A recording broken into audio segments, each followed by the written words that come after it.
Hey there guys, how we doing? Manthys here and welcome back to another video. So today we're going to talk about a few things that you can tick off your list in terms of preparation for Shadowlands. Now if you're anything like me, you've been playing pre-patch for a few days and you've kind of got to the point where you realise, well hang on, it's not actually a lot to do. You've tested out some of your new specs on some of your characters. Maybe you've leveled a Shadow Priest.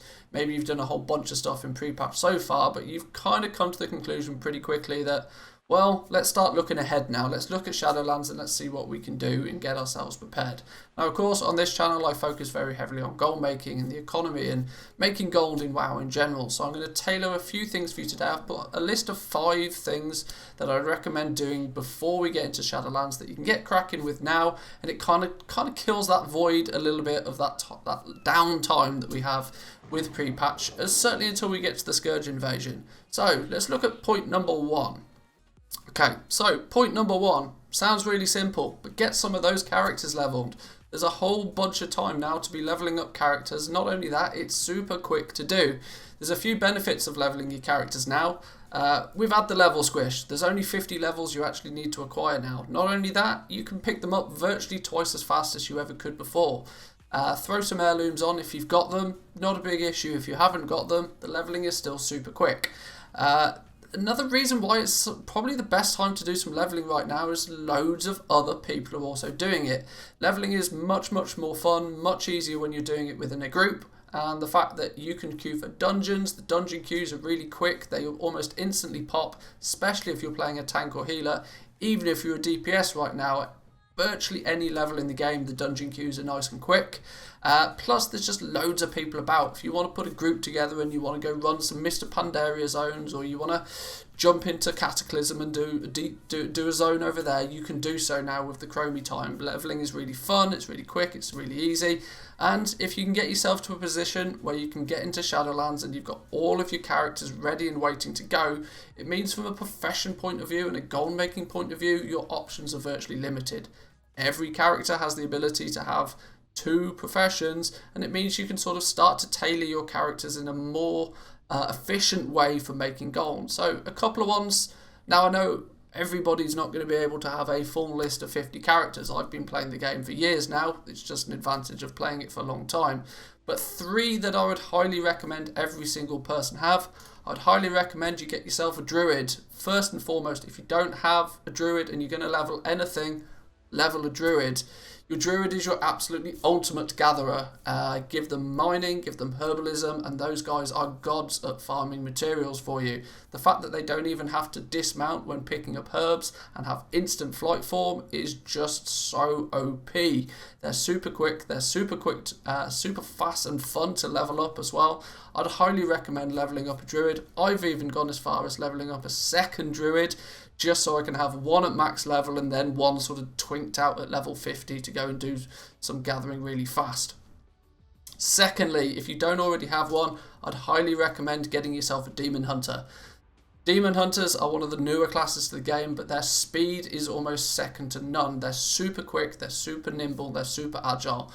Why is this good? Well, it means that when it comes to things like farming, if you're running old dungeons, running old raids, even if you're doing the stuff that I tend to avoid doing a lot of the time, like running old raids just for the transmog and for the gold, these are your guys. Demon Hunters are super quick, and if you were to throw on any profession, I would probably throw on skinning to a Demon Hunter, simply because their burst AoE is usually pretty ridiculous as well. They can gather mobs up, they can bounce around, take very little damage whilst gathering up a whole group of mobs, AoE them down with I-beam, and then run around and do some skinning and then hop off and fly away to do the next thing. They're super powerful, plus they start at a slightly higher level, so you've got even less levels to actually need to acquire on one of these guys. And thirdly, the third class I would recommend every single person have going into the Shadowlands is going to be a monk. Monks are super powerful for one ability, their statue. The Brewmaster statue is super OP and is highly desirable by any person going into the Shadowlands.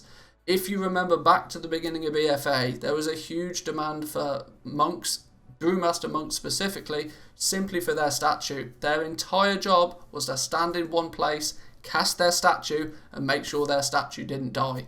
It pulls all of the mobs into a group, and then it allows the other people in that group to mow them down really quickly and easily, and they're incredible for farming.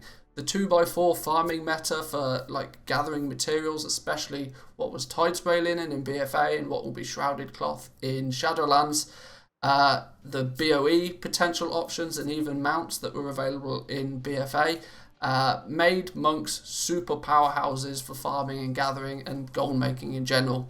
So if you're going to spend any time leveling, I would level one of those 3 classes. But let's move on to point number 2. So point number 2, get your professions in order. It seems like counterintuitive to spend time leveling up your professions now, as we're about to go into a new expansion with a whole new batch of brand new professions and new items to craft, but actually getting your leatherworking, your jewel crafting, your tailoring, all of your professions in order now is super valuable for when we go into Shadowlands. Now, a few professions do stand out more so than others. Simply any profession that can craft a mount. Mounts, regardless of what expansion they originally were inputted to the game in, are considerably good selling things to have crafted at any time. I do my utmost to make sure that every single crafted mount in the game I have crafted and on the auction house at all times, and it makes me hundreds of thousands of gold every month just because of that. There is one resource that I'll give you. I'll link this down in the description below. It's an article on Wowhead, and it goes over each and every profession, and it tells you exactly what mounts you can craft with that profession and gives you a little bit of information about them as well. Let's point out one highlight here: engineering. If you don't have an engineer, get one leveled up right now. They have, I think it's a total of 8, 1, 2, 3, 4, 5, 6, 7, 8 mounts that single profession can craft. This alone can earn you a token in a month, like quite simply. The choppers or the mechanico hogs, depending on which faction you are, these things sell really well. The Mecha Mogul 2 is one that you're probably all very aware of simply because it was added in BFA. This thing's still going to sell really well, and especially when we go into Shadowlands and less people are focusing on these, it gives you a lot more scope for selling them and making some of that lovely in-game gold. What else can we say about professions? Yes, old world professions. Old world professions is something that, once again, it seems really counterintuitive. Why would I level up my leatherworking from classic? What is the point? Well, transmog is the point. It's really quick. It's actually really quite simple. If you go into your leatherworking, you can see, let's take the default UI so everybody knows exactly how it looks. You can see that you can pick up hundreds and hundreds of patterns from all of the past expansions, and getting them all maxed out is really sensible to do. You could even go one step further and you can actually start farming out some of the old ones, simply because a lot of the things that you craft with the old professions from past expansions are really unique appearances. I can't think of any one specific one off the top of my head now for obvious reasons because I'm recording a video, but the fact that you can craft up these old items, you can sell them on the auction house, you usually will make a good profit margin on each and every one that you sell. They're not going to sell like hotcakes. They're not going to fly off the shelves, but it's a numbers game.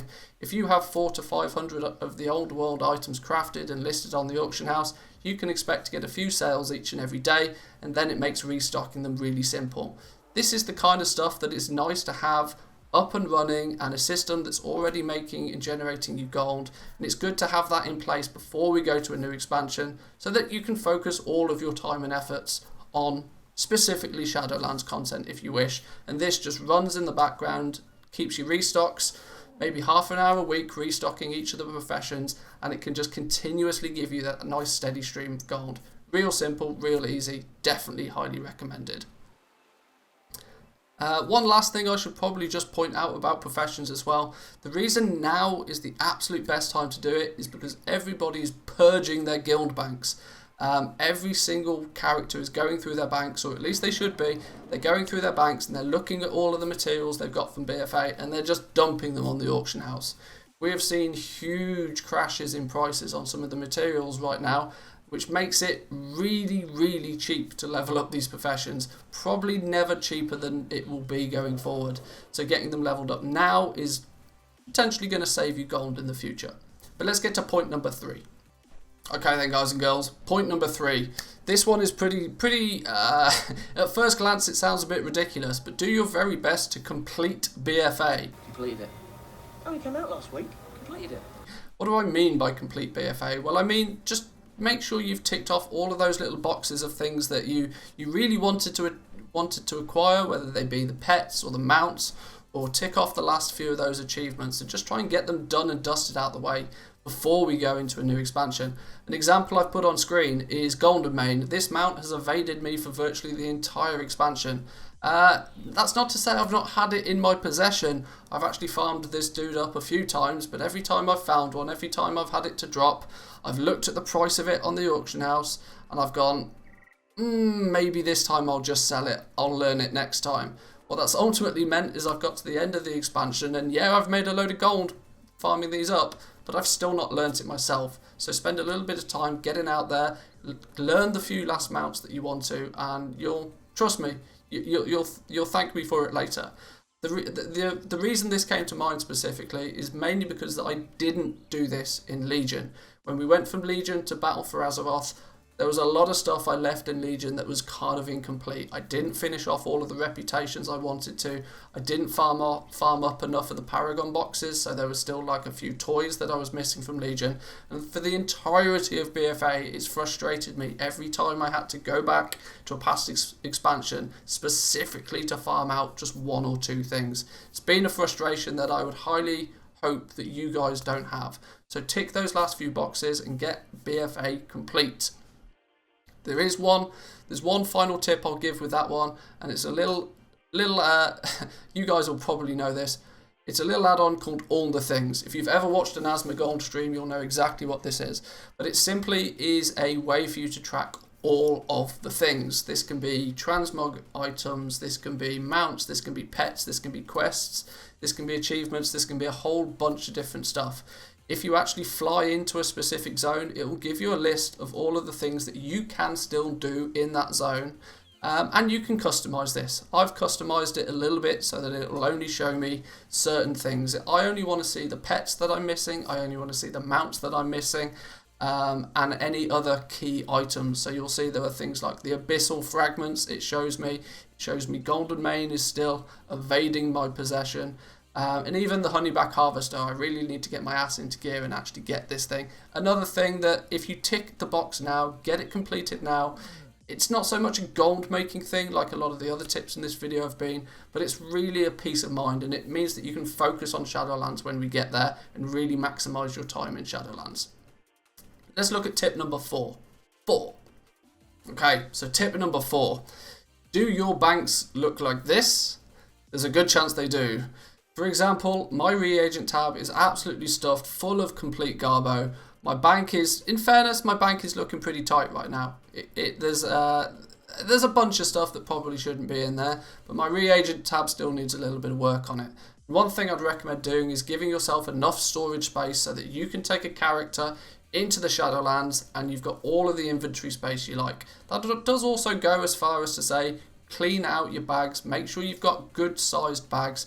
I'm only using deep sea bags. Yes, I could use 32 slot bags, but it's going to quadruple the price for me to do it, so I didn't bother. Deep sea bags are good enough. They're super cheap right now, and actually, pre-patch, they're selling like hotcakes. Another little bonus tip for you there. But yes, get your bags in order, simply because having enough storage space when we go into a new expansion, you will be amazed at how much crap you collect within an entire expansion. I've got battle stones in here, I've got past legendary items in here, I've got a whole bunch of trash that I realistically I'm never going to use. Create yourself a couple of storage characters. They're characters where you can send all of your old materials to, all of your old transmog, all of your old knickknacks, all your pet battle stones and all of that sort of rubbish. I've even got things like stolen Shadow Pan insignias. These give me rep with a Shadow Pan. These are from Mr. Pandaria. There's no reason that I should have these in my bags right now. They're just taking up space that could be used for new stuff when we get into Shadowlands. So spend a bit of time, clean out your bags. In addition to that, it's well worth making yourself a new bank character. I have a bank character which I'll show you just momentarily. 1 second. So you can see this is my bank character, and if TSM didn't break, things would be much smoother. But my bank character literally holds just a whole bunch of stuff that I want to have on the auction house on a regular basis, but don't want to have to be dealing with it from my main account. Now, of course, if you've gone out and you've spent 5 million gold on the Brutosaur, then there's a good chance that you post and buy and sell things on the auction house off a whole bunch of characters. If you don't have your Brutosaur, and realistically, even if you do, simply from a storage space point of view, get yourself a bank character that's specifically designed to list at the auction house. They can sit at a bank, they can sit at the auction house, and that's literally all they do all day. I'm fortunate that I have 2 accounts running at the moment, so this is actually a completely separate account, meaning I can tab between the 2 accounts. I can have one running at the auction house and my main character off doing whatever my main character is doing. It's really, really advantageous to have a system like this set up, and it's well worth doing so if you haven't done it already. So yes, finally, just get your bank sorted. You'll thank me. Let's move on to tip number 5. Okay, last tip for you. Tip number 5. This one is entirely optional, but trust me, if you do put the time in to do something about it now, you'll save yourself so much aggro when Shadowlands launches. And it's to do a cleanup and a refresh of TSM. Now, I know there's a lot of people out there that don't even use TSM. Arguably, if you want to make gold in the game, you probably should. But TSM is super powerful, but it's very easy for it to get cluttered and just kind of messy. What I tend to do at the beginning of an expansion, or where preferable in the pre-patch before the expansion, is just start afresh. I like to recreate the groups, I like to repopulate the items. I've not got very far with it, I've spent all my time on beta. But as you can see, I've now started to subcategorize things. So leatherworking, for example, everything that is currently available in the game goes into the old category, and then I've got a brand new category for Shadowlands where we're going to have the base legendary items and the drums that a leatherworker can make, and the armor kits, for example, and then everything else just in its own single category. I've also decided to go as far as to put all of the materials in their own group rather than having them in the professions. From just an organisational standpoint, it makes things much, much easier to navigate. TSM, I know people get scared with TSM, and I know at face value it looks really complicated, but my best advice for TSM is just start small, start simple, and the earlier you start with TSM, the easier it will be. The reason I really recommend doing this now rather than waiting until Shadowlands is because in the first week of Shadowlands, you're going to be wanting to do so much more. You're going to be wanting to level your characters, you want to be out playing the game. Your actual auction house activity, you're going to want to keep it to an absolute minimum. If you're spending half of the first week trying to put your groups together and decide what your operations are, you're going to miss a whole bunch of opportunity when it comes to selling. If you get your group set up now, you'll be able to hit Shadowlands running, and on day one, any item that you gather up, any item that you farmed up or crafted, you've got it all ready in your TSM. You run to an auction house, you press post, you're done. Smooth, simple, effective way of making gold as we get into Shadowlands. So I think, guys, I'll leave it there for this video. I hope these tips have been helpful to you. There's a whole bunch of other things, smaller things you could be doing, but these were the 5 main things that I'm personally focusing on getting completed before we get into Shadowlands. Admittedly, we don't have a release date for Shadowlands right now, but all that really means is we've got time to kill, and if we can get ourselves organised before we get to Shadowlands, it will be a much smoother process for us when we get there. So, if you've enjoyed this video, give the video a like. It really helps my channel. I appreciate the support. And if this is the 3rd or 4th video of mine that you've seen, make sure you hit that subscribe button. Only about 30% of people that watch my videos are actually subscribed. So, hit that subscribe button if it's been helpful to you. Last little reminder for you guys, I stream Monday through till Friday right here on the YouTube channel. So make sure you give the bell icon a tick and you'll get a notification exactly when I go live, and you can come and join me in all of this preparation and good stuff. So I've been Mantheus, guys. I hope this helps. I'll see you guys next time. Peace.